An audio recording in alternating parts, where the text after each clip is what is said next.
안녕하세요. 잘생긴 왕자님을 키우고 있는 싱글맘이에요.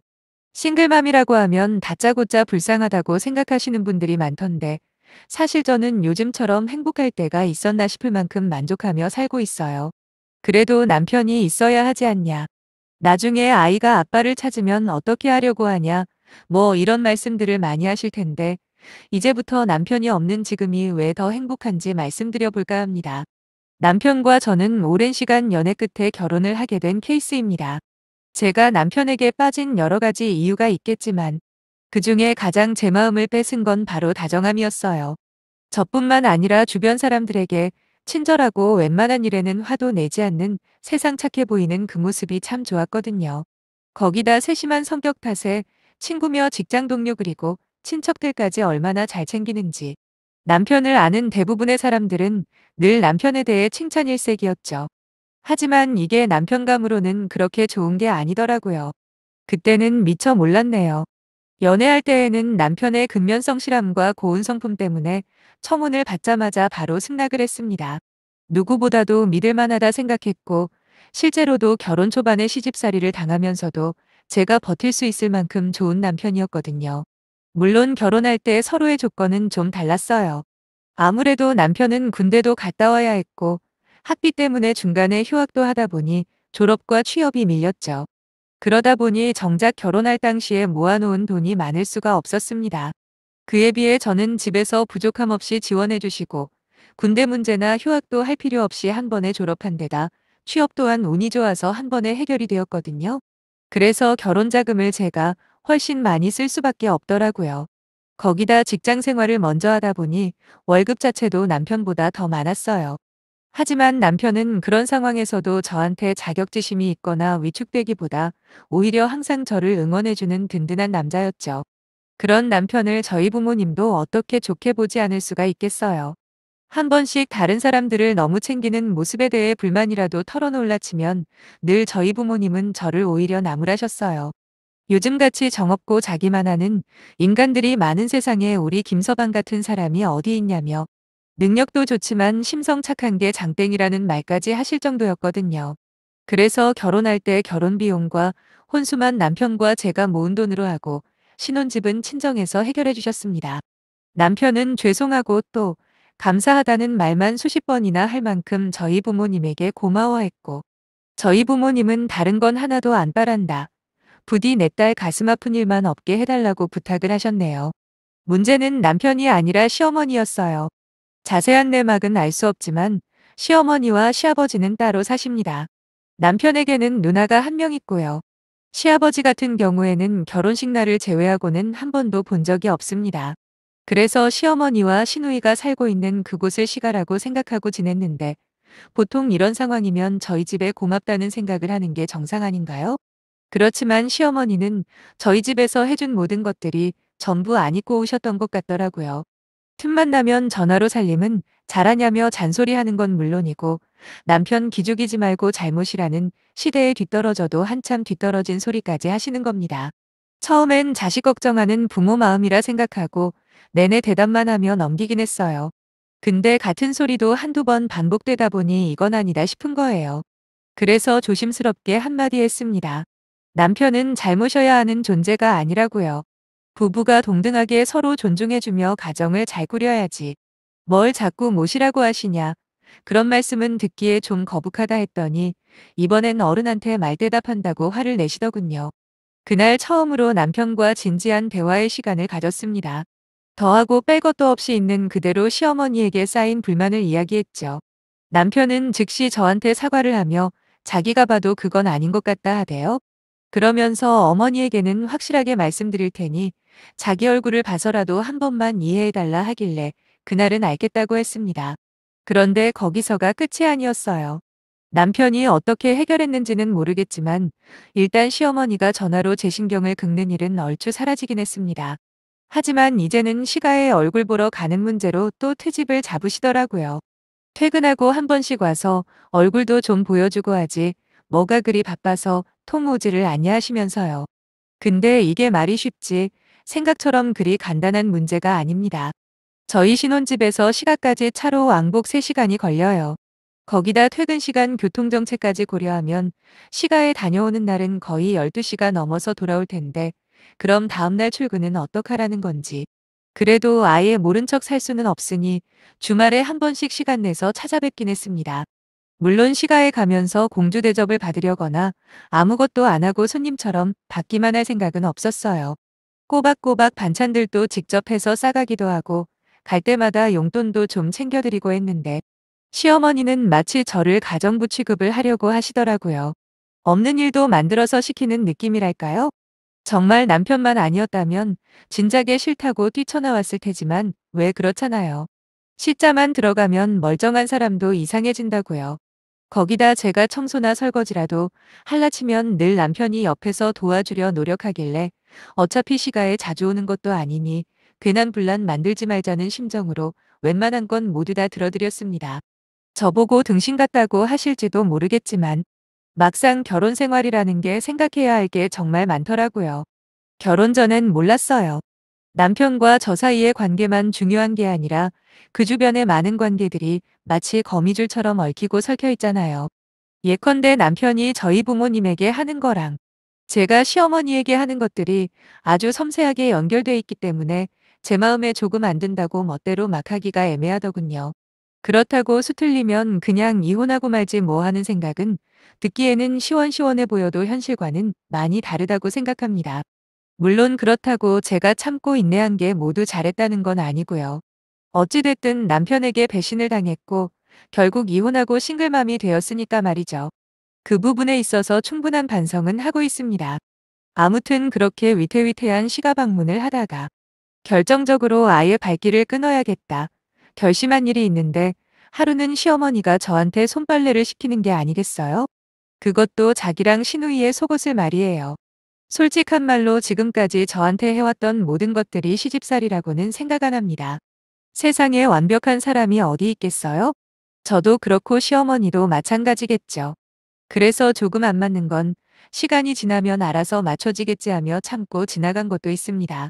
하지만 다른 빨래도 아니고 자기들 속옷을 거기다 손으로 빨라는 건 누가 봐도 명백한 시집살이 아닌가요? 그렇다고 제가 어디 크게 부족한 며느리도 아니잖아요. 오히려 자기 아들에게 넘치면 넘쳤지 이런 취급까지 할 만큼 무슨 큰 죄를 지은 것도 아닌데 어떻게 해서라도 저를 괴롭히려는 의도 말고는 설명이 안 되더라고요. 결국 제가 가진 카드를 꺼낼 수밖에 없더군요. 마침 남편은 잠시 밖에 외출 중이라 오히려 더 잘됐다고 생각한 저는 이제 그만 좀 하시라고 아무리 제가 마음에 안 들어도 그렇지 당신들 모녀가 입던 속옷 빨래를 시키는 건 선을 넘어도 세게 넘은 거 아니냐 따졌어요. 그랬더니 시어미가 돼가지고 며느리한테 빨리도 못 시키냐며 되려 역정을 내시는 게 아니겠습니까? 그래서 어머님도 딸 가진 입장이니까 곰곰이 생각 좀 해보시라고 어느 엄마가 자기 딸이 시가에 불려가서 남이 입던 속옷 바는 걸 이해하겠냐 소리를 질렀네요. 한 번 큰 소리를 내니까 그동안 쌓여있던 불만이 걷잡을 수 없이 막 터져나오더라고요. 시어머니가 지금 저희 집에서 받고 있는 생활비 중에서 절반은 제가 드리는 거 알고는 계시냐 물었습니다. 100번 양보해서 결혼할 때 우리 집에서 집해주고 더 많은 돈을 쓴 거는 넘어간다고 쳐도 힘들게 번 돈으로 생활비까지 보태드리는 며느리를 이런 식으로 대하는 게 말이 되냐 한참을 쏟아냈습니다. 정말 더 화가 나는 건 제 말을 듣고 난 시어머니의 반응이었어요.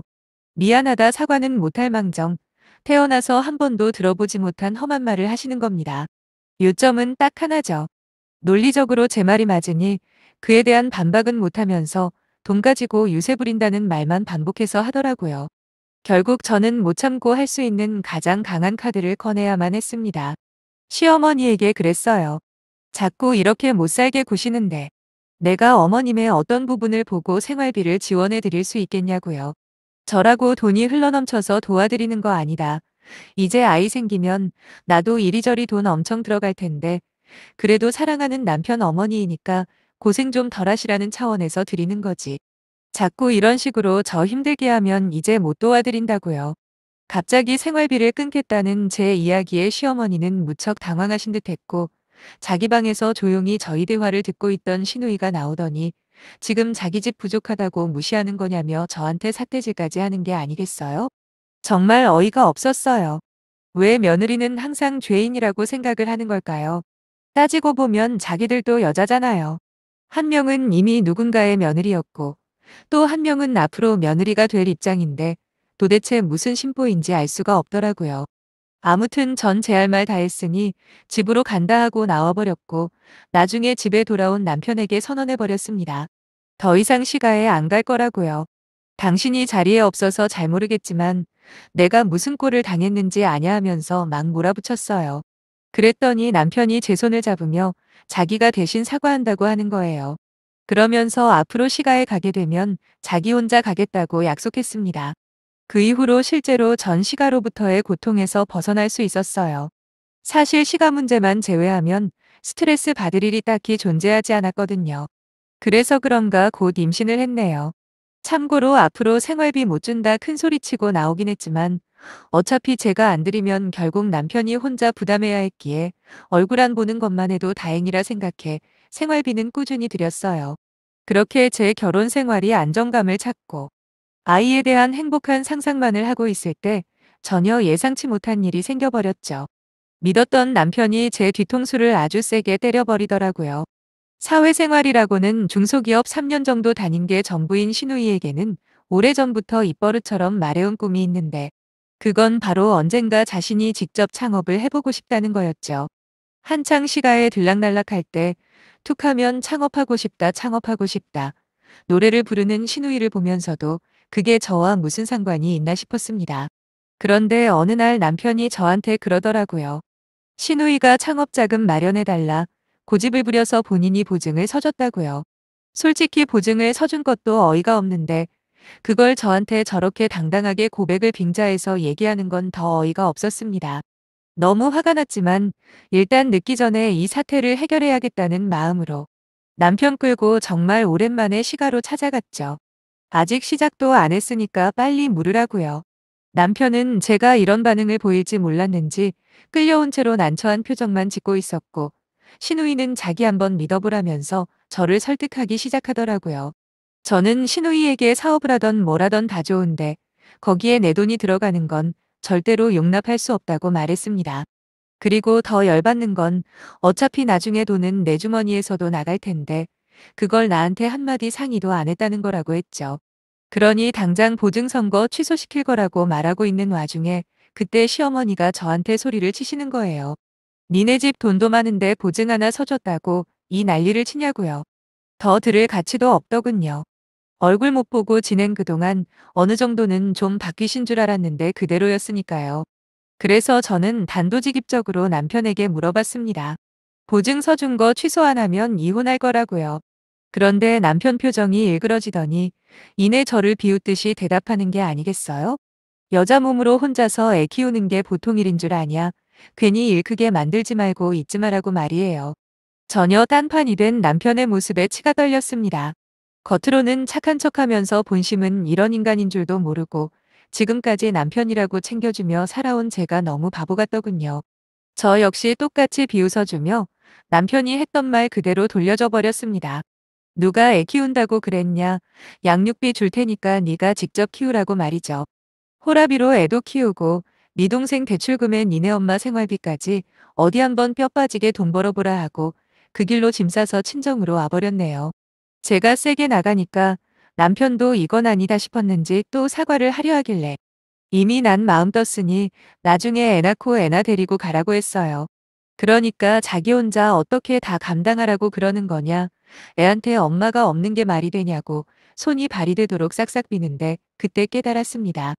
이 인간은 자기가 조금만 불리하면 미안하다 사과하는 게 버릇이라는 걸요. 결국 저희는 그렇게 갈등의 골을 좁히지 못했고 결국 이혼하게 되었습니다. 당연히 남편에게 아이 키우라고 한 건 제 본심이 아니었죠. 내 새끼를 그딴 인간 같지도 않은 것들에게 맡긴다는 게 말이나 됩니까? 어차피 유책 사유는 남편 쪽이 확실해서 어렵지 않게 양육권 가져왔고 그 후로 현재는 애 낳고 잘 살고 있었어요. 남편, 아니 전 남편은 처음 몇 달은 꼬박꼬박 양육비를 입금하더니 이내 밀리기 시작하는 겁니다. 얼굴도 못 봤다고 지 새끼 아니라는 건가 싶었죠. 그깟 양육비 있어도 그만 없어도 그만이었지만 최소한의 애비 노릇은 시키는 게 인지상정이다 싶어 전화를 했습니다.